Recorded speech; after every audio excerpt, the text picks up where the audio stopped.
Hello and welcome to Healthy Mind, Healthy Life with your host Avik. This podcast is all about exploring the latest research, sharing personal stories, and providing personal tips for improving our mental health and well-being. Each episodes will be joined by experts in the field of mental health, as well as individuals who have experienced the transformative power of a healthy mind firsthand.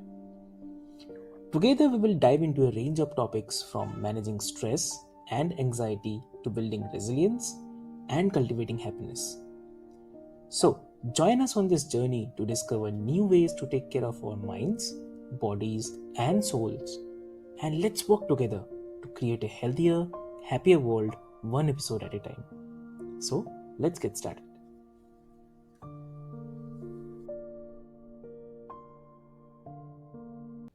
Hey there, everyone. Welcome to Healthy Mind, Healthy Life. I'm your host, Avik, and today we are diving deep into a conversation that's not only close to my heart, but definitely could be life changing for so many of you listening. Yes, today we are talking about From Trauma to the Triumph, a healing journey and empowering moment to overcome childhood abuse. Yes, so, this isn't just about survival, but it's all about finding freedom, peace, and a future that you can embrace wholeheartedly.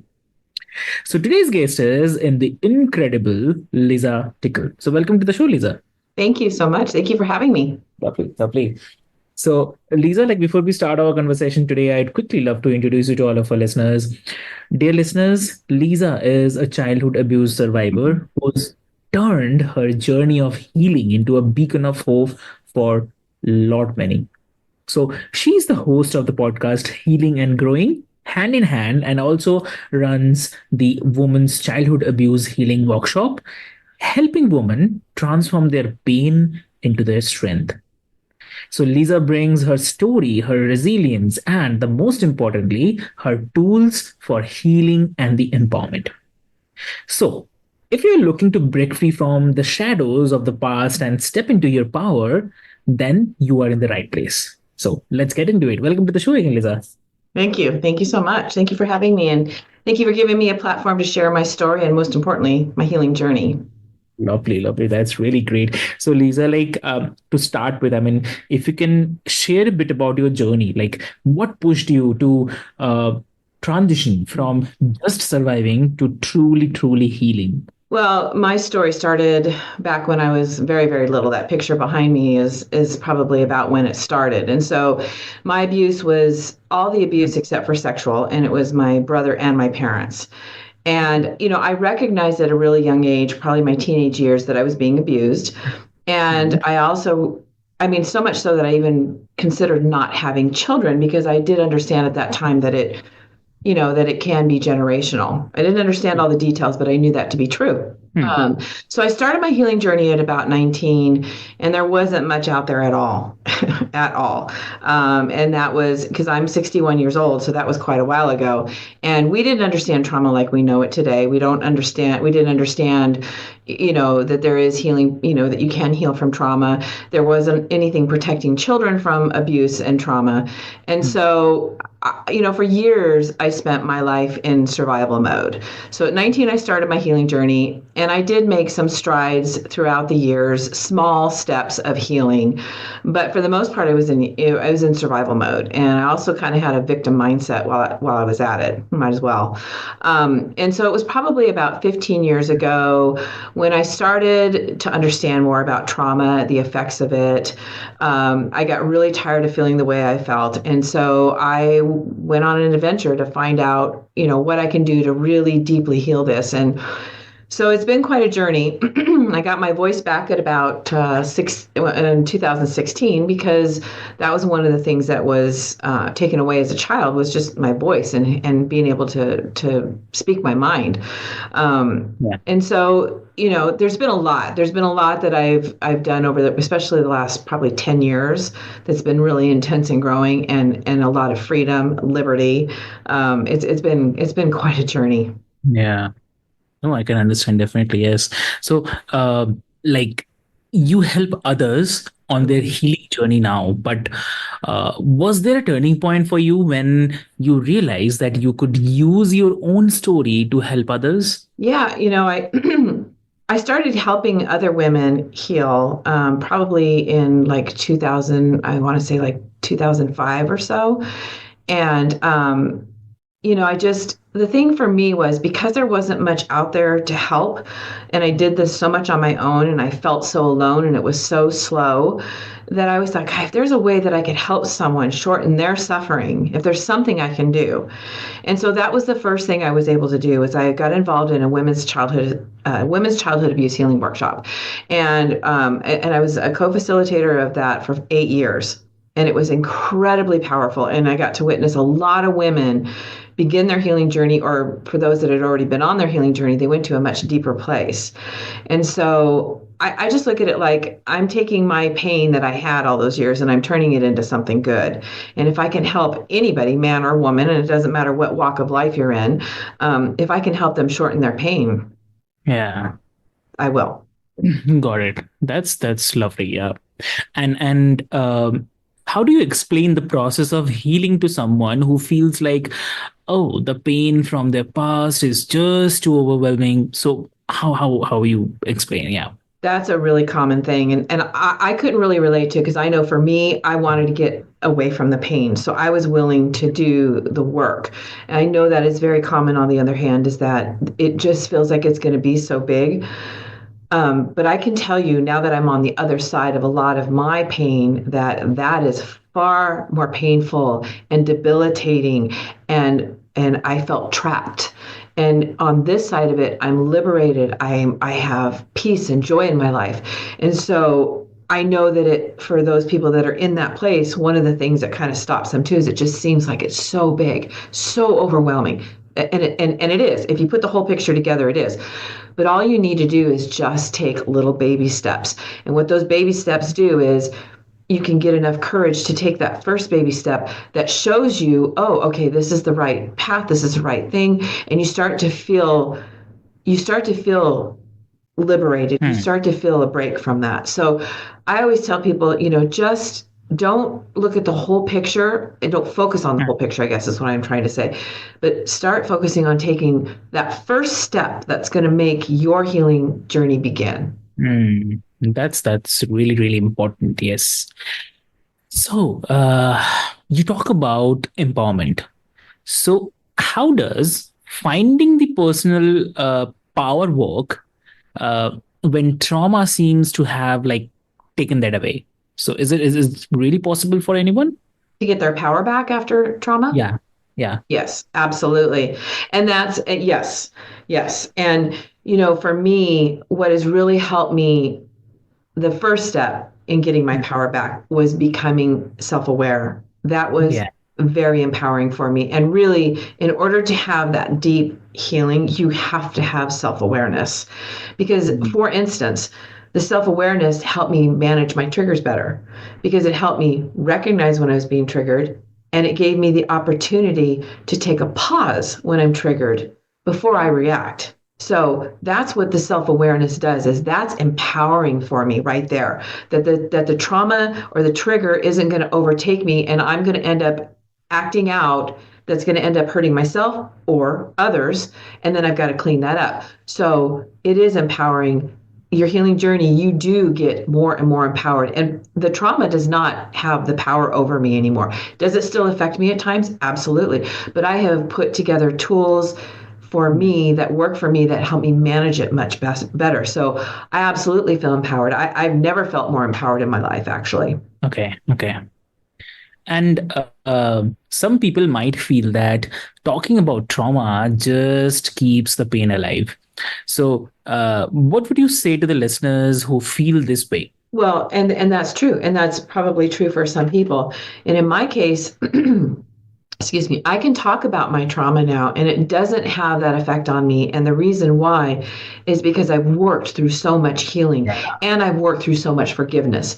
And when I talk about forgiveness, it's about me. It's not about them. And so, yes, it can feel like, oh gosh, if I keep talking about it, it's going to trigger me. And it will, frankly. If you go to regular traditional therapy, where you're just going to talk about it, it's going to trigger you. Because what's important is trauma gets stored in our subconscious and it gets stored in our body. And we've got to get it out through modalities that are done through trauma therapy. So yes, if you just sit around and you talk about it, it's going to trigger you. But once you've worked through your healing, and you know when you get to this point where I can tell a story in my life, and it doesn't even a lot of times feel like it's my life. It's my story, but it's not my life. So yes. Got it. Got it. And also, like, how do you address those who really difficult days, for those really difficult days when the old feelings resurface? So, what advice do you have for handling setbacks in healing? Well, without having the self-awareness, what I was just talking about, when those things arise, you're going to act out. And so that is why self-awareness is so important, is so that you know when that's coming. You can feel it coming. You can feel the change in your body. And if you're really paying attention, you can even pay attention to your thoughts, which usually is what changes in your body. And what I suggest is when you do recognize that, take a break and take some deep breaths.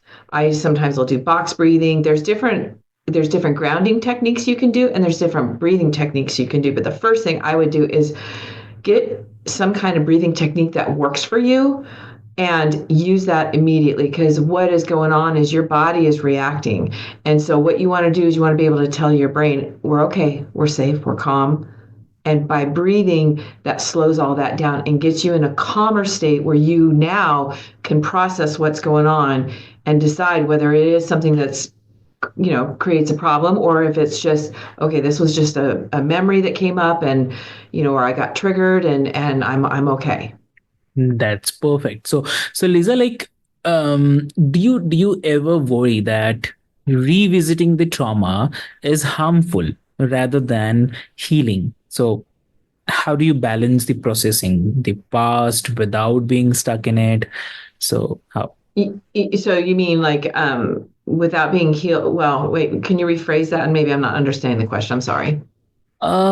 So I mean, I'm saying like uh, revisiting the trauma.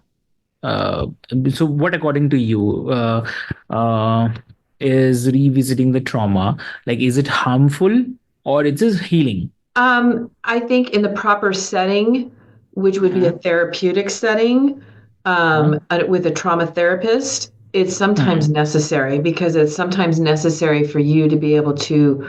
hmm, Some of the modalities require that, and I'll just share my own experience. And so I've done EMDR as an acronym, and I don't remember what the real full name is, but it does take you back. It does take you back to a memory, and helps you rework through it. So I think it's really important that you're in a really safe setting, but to just sit and talk about your trauma over and over and just talk to anybody about it, that can be really damaging for a lot of reasons. So, under the right setting, it's appropriate. But as a general rule, to just sit around and talk about your trauma, you are going to trigger yourself. Because here's the thing, there's a difference between a memory and a trigger. A memory is you're just remembering it. A trigger, you're actually reliving it. So the memory's coming up, but your body is reacting as though you're going right back to that moment in time. And so that's the difference. And that's why it's not a good idea to just sit around and constantly talk about your trauma. got it. Got it. Lovely. So, I mean, f- uh, here as well, how do you help others process their experiences without getting trapped in them? It's yeah, each case is different, because everybody has their own stories of abuse and how they reacted to it, because no two people react to stuff the same. And so, we just take it real slow. We take it in baby steps. And there are modalities that I use as well that helps them, again, with the breathing, talking them through.